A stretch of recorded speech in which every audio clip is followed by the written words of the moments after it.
नारद जी आए हैं, देवी लक्ष्मी आई हैं, बाबा भोलेनाथ भी आए हैं। बाबा भोलेनाथ जी पूरे परिवार के साथ आए, लेकिन अब इनको वहाँ जगह कौन देगा जाने के लिए? इतनी भीड़ भाड़ में कोई नहीं देखता कौन वीआईपी है कौन नहीं है, सबको ही लगता हम ही आगे बढ़े। दर्शन नहीं करने दिया। बाबा जी ने सोचा अब तो दर्शन नहीं हुआ, चलो कोई बात नहीं, दोबारा दर्शन करने आएंगे। तो बाबा भोलेनाथ दोबारा दर्शन करने आए। कब? जब भगवान 4 दिन के थे। बड़ा अद्भुत वर्णन है, ध्यान से सुनिएगा। आज ठाकुर जी 4 दिन के हैं, 4 दिन का लाला है, बड़ा सुंदर रूप है। भोलेनाथ जी पहुंच गए। आकर के मैया के द्वार पर सबसे पहले कैलाश से निकले हैं बाबा भोलेनाथ। कैलाश से निकल ही रहे थे कि इतने में ही पार्वती जी ने आवाज दिया, अरे अजी कहाँ जा रहे हो? माताओं बहनों का ये थोड़ा सा स्वभाव होता है, जब पतिदेव किसी काम से बाहर निकले ना तो भले बात नहीं करेंगे, लेकिन जब निकलने ही वाले होंगे तब जरूर कहेंगे, अजी जा रहे हो? अच्छा आते टाइम 2 किलो आलू ले आना। तो चलते टाइम मैया टोकती जरूर है। तो भोलेनाथ जी बोले कहीं नहीं, वो क्या है ना, लाला का जन्म हुआ है नंद महल, तो उनके दर्शन करने जा रहा हूं। पार्वती जी बोले ऐसे दर्शन करने जा रहे हो? रूप देखा अपना, कोई घुसने नहीं देगा। नंद बाबा की सिक्योरिटी बड़ी टाइट रहती है, आपको मालूम है, वहां कोई घुस नहीं सकता बिना आज्ञा को। ऐसे रूप से आपको कोई घुसने देगा वो तो भला हो, जो ब्याह पे आप ऐसे आए हो, मेरे माता पिता ने आपको ऐसे ही ब्याह दिया। क्योंकि भोलेनाथ जी तो भोलेनाथ जी हैं। ब्याह में देवताओं ने खूब कहा महाराज थोड़ा आज तो थोड़ा सा ड्रेसअप चेंज कर लीजिए। बोलते ऐसे कैसे कर लेंगे? किसी को अपनी छोरी देनी हो तो ऐसे ही दो जैसे हम हैं, हम किसी के लिए नहीं बदलने वाले। वही सांप सब पूरे गले में लटकाए। बोले महाराज कम से कम घोड़े पे तो बैठ जाओ, और कुछ नहीं तो कम से कम घोड़े पे बैठ जाओ। बाबा भोलेनाथ कहते हैं हमको घोड़े वोड़े की जरूरत नहीं, हमारा नंदी है, यही हमारा साथी और यही अंत तक साथ देगा, हम तो इसी पे बैठ के जाएंगे। नंदी पे बैठ गए, और नंदी पे भी बैठे उल्टा मुंह करके, इधर की तरफ मुंह करके, और बारात लेके जा रहे हैं। अब देवताओं ने सोचा कि अजी ये तो शंभू हैं, इनको तो ना सम्मान से मतलब ना अपमान से, लेकिन अपमान तो हमारा होगा कि देखो देवता किसकी बारात में आए। इसलिए देवताओं ने क्या किया, बोले ये पीछे आते रहेंगे, हम सब पहले पहुंच जाते हैं। और दूल्हा को छोड़ के ही सारी बारात आगे बढ़ गई। अब बाबा भोलेनाथ ने देखा ये तो छोड़ के चले गए हमको, अब हमारी बारात का क्या होगा? भोलेनाथ जी ने कहा चिंता मत करो, हमारे पास बारातियों की कमी नहीं। उठाया डमरू और एक बार बजाया, डमरू बजाते ही दुनिया में जितने शमशान के भूत प्रेत हैं सब बाबा भोलेनाथ के सामने प्रकट हो गए। बोले कहिए महाराज, बोले कहिए नहीं, तैयार हो जाइए, बारात में चलना है। तो बोले महाराज हम तो तैयार हैं एकदम। और कैसे तैयार है? कोई है किसी का मुंह ही नहीं है, कई है किसी के 4-4 हाथ हैं, किसी के 10-10 पाँव हैं। ऐसी अद्भुत बारात बाबा भोलेनाथ चल पड़ी। अब जैसे पहुंचे, बारात पहुंची हिमालय राजा के घर, तो सारी सखियां और सारी माताएं बाहर खड़ी थी आरती थाल लेके। बोले बारात आ रही है, दामाद जी आ रहे होंगे। सबसे पहले बारातियों की लाइन में चल रहे इंद्र देवता। लगा अरे वाह वाह वाह क्या बात है, कितना सुंदर दामाद मिला है, इसका रूप तो देखो। देवता बोले नहीं जी नहीं, ये दामाद जी नहीं, ये दामाद जी तो पीछे आ रहे हैं, ये तो दामाद जी के दास हैं। सखिया बोली जब दास इतना सौंदर्यवान है तो मालिक कितना होगा? तो बोले चिंता मत करो, आ ही रहे, देख ही लेना आप, वो भी बस पीछे ही पीछे बस पहुंचने ही वाले हैं। फिर आया कामदेव, बड़े बड़े सौंदर्य को पछाड़ दे ऐसा कामदेव। फिर आरती की थाली लेके खड़ी हो गई मैना जी कि दामाद जी आगे। दामाद बोले ये भी नहीं है दामाद जी, ये तो बस उनके यहाँ थोड़ा बहुत कोई झाड़ू पोछा का काम कर लेते, बस इससे ज्यादा कुछ। अच्छा अब तो बस आ जाए दामाद जी, कैसे भी एक बार झलक देख लें कैसे दामाद जी। नारद जी ने ऐसा कौन सा अद्भुत दामाद बता दिया हमें, नारद जी ने ही विवाह का प्रस्ताव रखा था। अब देवताओं की बारात खत्म हुई और भोलेनाथ जी की बारात हुई चालू। डम डम डम डम करते करते सारे पहुंचे। बोले दामाद जी कहाँ है? बोले दामाद जी वो देखो नंदी पे उल्टे बैठे। दामाद जी से कहिए उतरे तो सही। दामाद जी उतरे और उतर के सासू जी के सामने आए और जैसे मैना ने देखा कुछ बोल नहीं पाई और बस आरती की थाली हाथ से छूट गई और वहीं की वहीं बेहोश हो गई। ये नारद ने क्या, अब भोलेनाथ जी झांक के देख रहे हैं। साइड वाले से पूछते हैं माता जी कौन है? ले माता जी नहीं, आपकी सासू जी हैं। बाबा बोले सासू कौन सा पदार्थ होता है? ले बाबा पूछो मत, बड़ा अद्भुत पदार्थ होता, आपको इन्हीं से लेना देना है, आगे यही अपनी छोरी देंगे। अपने ब्याह में ये नहीं बदले। पार्वती जी कह रही हैं आज जब मिलने जा रहे हो ठाकुर जी से तो आज तो कम से कम अपना रूप बदलो।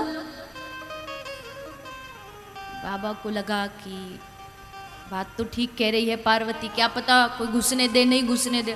बाबा ने तुरंत कपड़े बदले, धोती पहनी, पगड़ी बांधी, गले में मोतियों की माला पहनी। चलने ही वाले थे कि तभी अपने गले से नाग उतार रहे थे, तभी एक नाग फुसफुसा के हाथ जोड़ करके कहता बाबा जी एक प्रार्थना है, कहूँ अगर आपकी आज्ञा हो तो। बाबा जी बोले हाँ बिल्कुल कहिए, क्यों नहीं। बाबा जी छोटी मुंह बड़ी बात है, लेकिन देखो हमने एक बात सुनी है संतों के मुख से कि जब भगवान के सामने जाओ ना भगवान का दर्शन करने तो दिखावा नहीं करना चाहिए, जैसे आप हो वैसे ही जाना चाहिए। और हो कुछ और बन के कुछ और जाओगे तो महाराज उससे तो कोई लाभ नहीं है।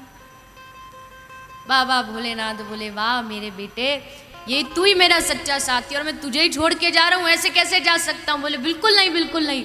ये तो पार्वती की बातों में फंस गया, तुरंत अपने वो कपड़े उतारे और वही भस्म लगा के मुंडों की माला पहन के और बाबा एकदम तैयार। अब तो यही रूप में जाएंगे, दर्शन करा दे तो करा दे, नहीं कराए तो वो जाने।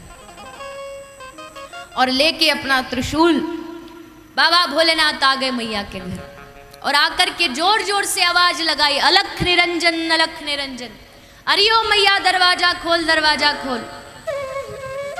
मैया को लगा कोई द्वार पर साधु आए, गोपी को कहा दासी को कहा अरे जरा जाइयो देखियो कौन बाबा जी आयो द्वार पे। गोपी दौड़ के गई, जाके देखा, बोला मैया एक ऐसो बाबा जी आयो ना भूतो ना भविष्यति, ना कभी देखे होगो मैया तेने ना कभी देखेगी। ऐसो कौन सो बाबा जी आगो? बोले मैया तू ही चली जा।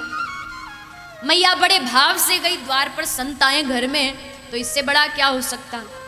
मैया पहुंच गई और जैसे मैया बाहर गई बाबा का दर्शन किया, बस मैया खड़ी खड़ी कांप रही है। बोले बाबा जी कहाँ ते पधारे हो? बोले मैया बड़ी दूर ते आए हैं, हिमालय की गुफा में ते आए हैं। अच्छा बाबा जी कहाँ लोगे? भोजन पाओगे कि सोना लोगे कि चांदी लोगे, कहाँ लोगे? बोली अरे मैया तो को हमारे स्वरूप पे देख के लग रहे हो कि हमको सोने चांदी की जरूरत है। अरे मैया हमको सोने चांदी की आवश्यकता नहीं, तो फिर बाबा कहाँ चाहिए? ले मैया मैं तो बड़ी दूर से तेरे लाला को दर्शन करने आयो, मैं तेरे हमने सुनो है तेरे घर लाला भयो है, एक बार वाको हमको दर्शन करवा दे। मैया ने कही कहा बाबा आपके कहियो कहाँ मांगने आयो तू? बोले मैया मांग नहीं रहे हो, तेरे लाला के दर्शन की इच्छा लेके आए। मैया बोली बाबा देख तू जो कहेगो मैं तो को दे दूंगी, तू कहेगो मोकू मैया एक बड़ो महल दे दे तो बाबा महल भी दे दूंगी, पर अपने छोरा के दर्शन नहीं कराऊंगी। बाबा बोले नहीं कराएगी, क्यों नहीं कराएगी? मैया बोली बाबा तेने अपनो रूप देखो है, तेरे रूप पे देख के वो 80 बरस की बूढ़ी डोकरी डर लग रहे हो है, तो मेरे 4 दिन के छोरा की क्या हालत होगी? इतनो छोटो सो लाला और तेरे सामने लाऊं, कहा पर तो तेरे गले में ते कोई सांप सपूरो उतर के मेरे छोरा पे चढ़ गए तो। अरे मैया तू नहीं जाने तेरो छोरा ऐसो वैसो नहीं है, सांपन ते नहीं डर पे वो। अरे मैया वो तो सांप पे सोवे है, और कहा बताऊं मैया आगे भविष्य में चल के तो वो 100 पनवारे सांप के ऊपर नाचेगो। सांप तो वाके वश में रहे। मैया बोली बाबा मेरो छोरा जो है ना ग्वारिया को छोरा है, सपेरा को छोरा नहीं है कि सांपन पे नाचेगो। और वैसे भी बाबा है सके तेरे जहाँ तू आयो है, जहाँ लाला ते मिलने आयो है, शायद तू गलत एड्रेस पे आ गयो। कहीं और जानो चाहिए तो, क्योंकि मेरे घर में जो लाला रहे ना वो सांप वापन तो नहीं खेले, वो तो 4 दिन को लाला है। भूख लगे तो रोवे, हंसे, बात करे, तो बाबा लगे तू गलत जगह आ गए। बाबा बोले नारी मैया मैं गलत जगह नहीं आयो, एकदम सही जगह आयो, तेरे लाला के दर्शन करने आयो हूँ।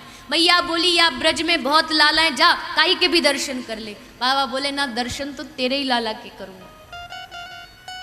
मैया बोली देख बाबा तू हमको जाने नहीं है, हम बड़ी हटीली अम्मा हैं, एक बार अगर जिद कर ली ना तो फिर हमारी बात से हम हटेंगी नहीं।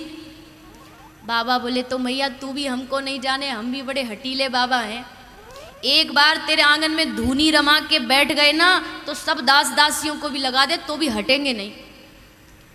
मैया यशोदा बोली बाबा तू धूनी रमा चाहे धूना रमा, मैं तो को दर्शन नहीं करवाऊंगी। बाबा बोले कब तक नहीं कराएगी, कभी तो अपने छोरा को बाहर लेके आएगी दरवाजे पे थे तब देख लूंगो। मैया बोली मेरे घर में एक नहीं कितने दरवाजे हैं, कितने द्वार हैं, कहीं ते भी ले जाऊंगी पर जहां तू बैठे होगा वहां ते नहीं लेके जाऊंगी। बाबा बोले अपने छोरा को खेलवे तो बाहर भेजेगी, बोले नहीं भेजूंगी, या के ग्वाल वालन को घरन में ही बुला लूंगी पर तो दर्शन नहीं कराऊंगी। बाबा बोले अपने छोरा को ब्याह तो करेगी, ब्याह करेगी, छोरा घोड़ी पे तो चढ़ेगो तब तो बाहर निकालेगी घर से तब दर्शन कर लूंगो। मैया बोली छोरा क्वारो रख लूंगी पर तो दर्शन नहीं कराऊंगी। बाबा बोले बड़ी हटीली अम्मा है यूं, हम तो सोचे हम ही हैं जो कछे पर ये तो हमारी गुरु है। अच्छो तो मैं हम भी यहीं बैठे, जब तक दर्शन नहीं कराएगी हटेंगे नहीं, अंतिम सांस तक मर जाएंगे पर यहाँ से हटेंगे नहीं। मैया बोली बैठो रे मैं अपनो काम धंधो संभालू, और मैया भीतर चली। भोलेनाथ जी ने सोचा कि ये तो गड़बड़ है, मैया तो पूरी एकदम पूरे रोल में है, ये तो दर्शन नहीं कराएगी। फिर सोचा कि चलो जिनसे मिलने आए हैं थोड़ा सा उनसे भी तो अप्रोच लगा लें, कुछ क्या पता काम ही बन जाए। भोलेनाथ जी मन ही मन ठाकुर जी को कहते अरे प्रभु ये कोई बात हुई, हम इतने दूर से आपका दर्शन करने और आप भीतर झुक के बैठ गए, अरे कुछ लीला करके कुछ एक बार कुछ करो ना। अब बेचारे ठाकुर जी बीच में फंस गए, एक तरफ मैया एक तरफ बाबा, किसकी माने। लेकिन बाबा अरे बाबा अगर दर्शन करना है तो कुछ दिन बाद आ जाते, हमको थोड़ा बड़ा हो जाने देते, कुछ बोलते, हम अपने पाँव से चल के बाहर आ जाते, अब तो 4 दिन के कुछ कर भी नहीं सकते रोने के अलावा। बोले हाँ प्रभु बस यही कर दो, यही करो, यही नाटक आपका सबसे बढ़िया रहेगा। बोले क्या, बोले रोना आरंभ करो। ठाकुर जी ने सोचा ये एकदम बढ़िया नाटक रहेगा, और श्री ठाकुर जी ने पल्ले में पड़े पड़े रोना आरंभ किया। रोना आरंभ किया, जोर जोर से रोने लगे, जोर जोर से रोने लगे।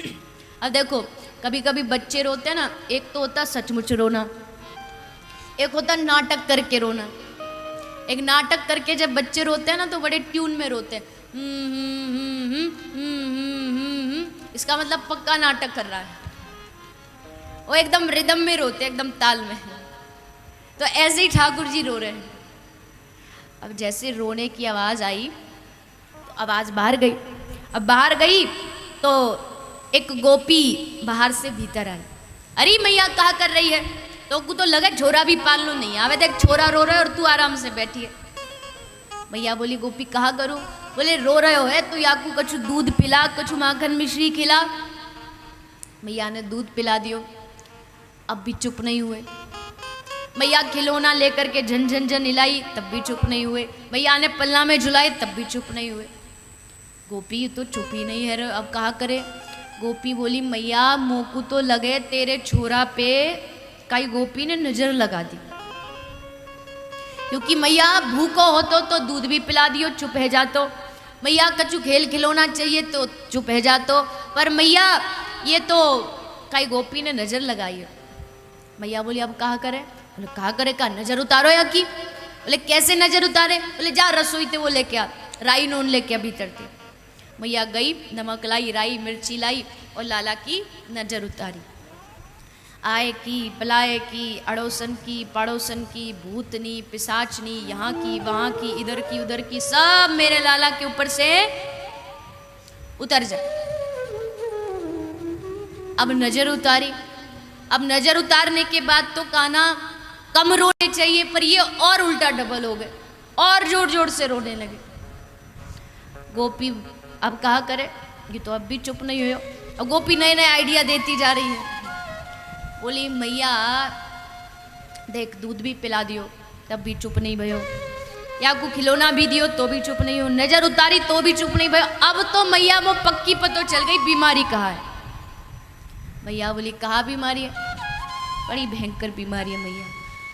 अरे पर बीमारी है कहाँ? बोले मैया मोकू तो समझ आ गई, या के ऊपर कोई भूतनी चढ़ गई। और मैया अब आप भूतनी को उतारवे के खातिर जब तक प्रयास नहीं करोगी तब तक ये छोरा चुप नहीं होगा।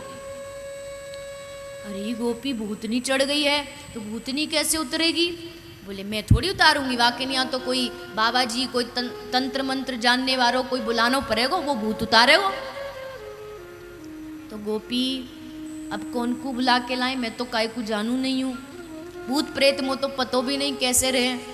गोपी बोले मैया टेंशन मतलब मैं हूं ना, अभी काय को बुला के लाती हूँ। तुरंत घर से निकली थी कि दरवाजे पर बाबा भोलेनाथ दूना रमा के बैठे। गोपी ने देखी, नजदीक गई, बाबा का रूप भी कुछ तंत्र मंत्र जैसा ही है। तो जाके पूछी बाबा एक बात बताओ, तुमको भूत उतारने आते हैं? बाबा बोले पहले ये बताओ किसको चढ़े, उस पर डिपेंड करता है।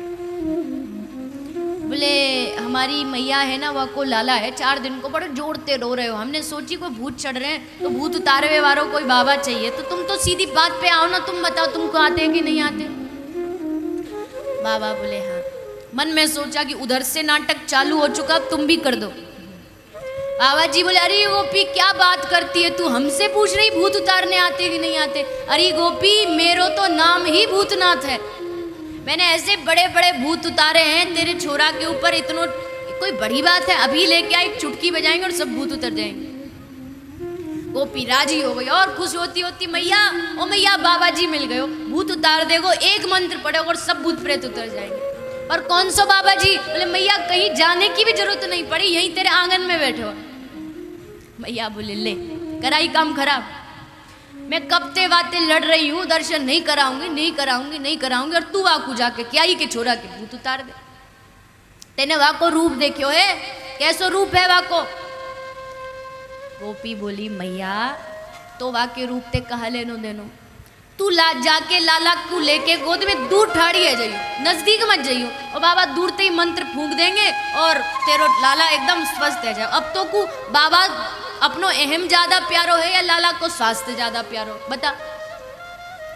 मैया बोली मोकू तो लाला प्यारो, तो बस फिर ले अपनी गोद में लाला को और चल मेरे साथ बाहर, डर मत, दूर जाके ठाड़ी है जी। माँ यशोदा लाला को गोदी में उठाई, ऊपर से काला कपड़ा ढक दी, कहीं छोरा को, बड़ी भोली है मैया, बड़ी भोली है, ढक करके चल पड़ी। आगे बढ़ती बढ़ती डर डर के बढ़ रही है और डरती जा रही है, बढ़ती जा रही है। गोपी पीछे से मैया को आगे बढ़ा रही है, वहां भोलेनाथ खड़े हैं, यहाँ ठाकुर जी खड़े, और जैसे ही बाबा भोलेनाथ ने ठाकुर जी को देखा और श्री बाल कृष्ण लाल ने बाबा भोलेनाथ को देखा, और जैसे नजर से नजर दोनों की मिली, मिलते ही श्री ठाकुर जी ने रोना बंद कर दिया, एकदम रोना बंद कर दिया। मैया बोली लगे बाबा जी जानकार तो है, इतनी दूर से ही मंत्र फूके और छोरा चुप कर दियो। अब मैया को थोड़ा सा और इच्छा जागी और नजदीक जाने की, और नजदीक चली गई, बाबा के और पास गई और पास गई। माँ यशोदा मैया से पूछ रही है, मैया बाबा को दर्शन कराती है। बाबा ने दर्शन किया, दर्शन करने के बाद बोलते हैं कि मैया तेरे छोरा के ऊपर ते भूत सब प्रेत सब उतर गए। मैया बोली ऐसे कैसे उतर गए?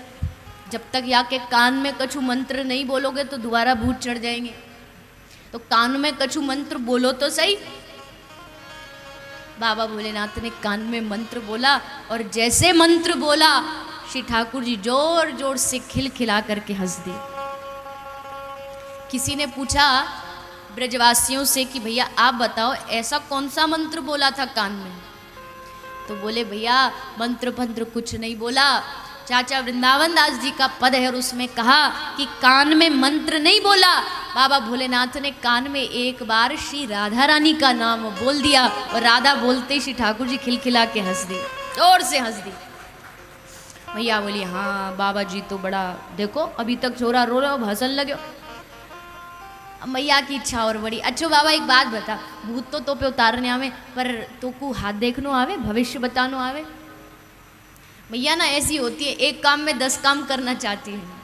कोई एक आयोजन हो, एक कार्यक्रम हो, उसमें एकादशी का उद्यापन भी कर लेंगी, उसमें गृह प्रवेश भी कर लेंगी, एक ही काम में सब हो जाए ऐसा कुछ महाराज मुहूर्त बता दो। तो यहाँ पूछ रही है बाबा से, बाबा अच्छा भविष्य देखना आता है? बाबा बोले क्यों नहीं आता, किसका देखना है? बोले लाला को देखना। बोले वाकई ताई तो लाला को मेरी गोद में देना पड़ेगा। मैया बोली ऐसे कैसे, तेरी गोद में कैसे दे दूंगी? बाबा बोले तो ठीक है मत दो, हम चलते हैं। बोले ना ना ना ना बाबा रुक जा, तेरी गोद में दे दूंगी, पर देख बाबा जरा संभाल के, अपने नागन ने थोड़ा संभाल के रख, समझा के रख। बाबा ने लाला को गोदी में लिया और हाथ का दर्शन करते करते बोले मैया, अरे यशोदा मैया तेरे तो मैया भाग्य खुल गए, कैसो लाला पायो है तेने। मैया तो को पतो नहीं तेरो कितनो नाम रोशन करेगो। मैया तो को पतो नहीं यू बड़ो है कि बहुत बड़ो राजा बनेगो। मैया बड़ो है कि या के सोने के महल होंगे और तो और मैया हजारों लाखों या के दास दासी होंगे। मैया बोली बाबा मैंने तो को काम की बात पूछी और तू कहा उल्टी सीधी बात बता तो जा रहे हो। अरे राजा बनेगो, नाम रोशन करेगो, बड़ो होगो, महल बनाएगो, तो वो तो या के नहीं होगो, मेरे निया का होगो, मेरे निया भी तो कुछ बता। बाबा बोले भैया तू बता तो को तेरे निया कहाँ चाहिए? बोले मोह को तो बस इतना बता दे कि मेरे घर बहू कब आएगी, मेरे लाला को ब्याह कब होगा। बाबा बोले 4 दिन को तेरा छोरा है, अभी यहाँ पे आँख खोलनी आवे नहीं और तो बहू की पड़ी है। बोले ना ना बाबा अब देखना यू कालो कलूटो सो है, तो सारी ब्रज की गोपी कहे कि यहाँ को कोई अपनी छोरी नहीं देगो। तो बाबा तू ही बता, अब छोरी नहीं, मैंने तो कितने सपने सजाए, बहू आएगी मेरे पाम दबाएगी, मोकू रोज नए नए व्यंजन खवाएगी। और बाबा बताना यहाँ को ब्याह होगो भी कि नहीं होगो, या के हाथ में ब्याह की रेखा है कि नहीं है? बाबा ने हाथ देख करके मैया को बता रही, मैया कैसी बात करती है तू, या के हाथ में ब्याह की रेखा है कि नहीं है पूछ रही है। अरे मैया या के हाथ में इतनी लंबी ब्याह की रेखा है कि यहाँ तक नहीं समा रही। बोले मतलब? बोले मतलब मैया तेरे छोरा के 1 2 10 50 100 नहीं 16,108 ब्याह होंगे। अब जैसे मैया ने सुनी तो बस वहीं खड़ी की खड़ी। बाबा बोले कहाँ सोच रही है मैया? बोले बाबा न्यू सोच रही हूँ, अगर दिवाली वाले दिन मेरी सबरी बहू मेरे पाम छीने खट्टी आ गई तो मेरी क्या हालत होगी। बाबा वहीं बैठे बैठे मेरे तो 16,108। अरे बाबा काय को पागल बना रहे हो, या कलुआ को तो एक बहू नहीं मिलेगी, तू 16,108 की बात कर रहे हो, कौन देगो या को अपनी छोरी। बाबा ने कहा मैया अब जैसा तू सोचे सोच, भविष्य है देख लेना। मैया ने सोचा कि बाबा ऐसे ही मजाक कर रहे, मजाक में बोल दिया, पर मैया उसको मजाक में ले गई, अब उसको क्या पता ये सत्यता है। अच्छा भैया अब मैं चलूँ, समय है गयो है, भविष्य बता रहे हैं। ठाकुर जी कहते बाबा जी अब बहुत भविष्य बता लिया आपने, अब आप जाइए, कैलाश पर्वत पर मैया जी आपको याद कर रही होंगी, अब आप प्रस्थान करिए। तो भोलेनाथ जी मैया को प्रणाम करते हैं, कहते मैया अब मैं चलता हूँ। मैया कहती ना ना बाबा तू यहाँ से मत जा, ब्रज छोड़ के मत जा। क्यों? क्योंकि क्या का पतो कब मेरे छोरा को फिर नजर लग जाए, तो कोई तो चाहिए नजर उतारवे को। तब मैया कहती है रह रे योगी नंद भवन में ब्रज में वासो कीजे, जब जब लाल को नजर लगे तू तब तब दर्शन दीजे। यहीं रह जाओ बाबा। और बाबा भोलेनाथ वहीं ब्रज में अपने लाला के सानिध्य में रहे। आज भी ब्रज जाइए, 4 स्थान पर चार रक्षक बन करके बाबा भोलेनाथ ब्रज में विराजमान है। लाला का दर्शन करके बाबा भोलेनाथ वहाँ से प्रस्थान करते हैं।